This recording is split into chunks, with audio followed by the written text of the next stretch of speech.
ঝিনাইদহের কালীগঞ্জে পালিত হয়েছে জাতীয় বিপ্লব ও সংহতি দিবস।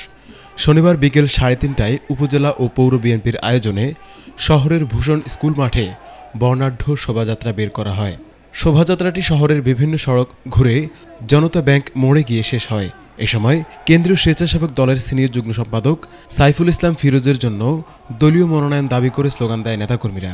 সে সময় পৌর বিএনপির সিনিয়র যুগ্ম আহ্বায়ক নজরুল ইসলাম তোতা, উপজেলা বিএনপির সাবেক যুগ্ম আহ্বায়ক শহীদুল ইসলাম সাইদুল, ইলিয়াস রহমান মিঠু, পৌর বিএনপির যুগ্ম আহ্বায়ক আনোয়ার হোসেন, মোহাম্মদ আলী জিন্না সহ অন্যান্যরা বক্তব্য রাখেন।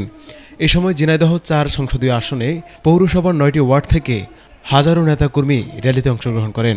বক্তারা বলেন, ঐতিহাসিক ৭ নভেম্বর সিপাহী জনতার বিপ্লবের মাধ্যমে বাংলাদেশে গণতন্ত্র প্রতিষ্ঠার পথ সচল হয়েছিল।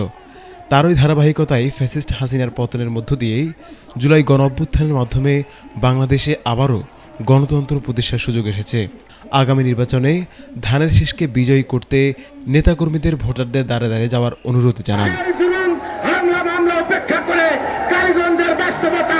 আন্দোলন সংগ্রাম করেছেন, তাদের সাথে সাইফুল ইসলাম ফিরোজের নারীর সম্পর্ক তৈরি হয়েছে। আজকে প্রমাণ হয়েছে যে কালীগঞ্জের মানুষের এই উচ্ছ্বাস, বিএনপি নেতা কর্মীদের এই উচ্ছ্বাস আগামী দিনে দেশনেত্রী বেগম খালেদা জিয়া অগ্রাহ্য করতে পারবে না। আগামী ত্রয়োদশ সংসদ নির্বাচনে, আগামী ত্রয়োদশ জাতীয় সংসদ নির্বাচনে আপনাদের নেতা, আমাদের নেতা সাইফুল ইসলাম ফিরোজকে আবারও এই অঞ্চলের ধানের শীষের কান্ডারি হিসেবে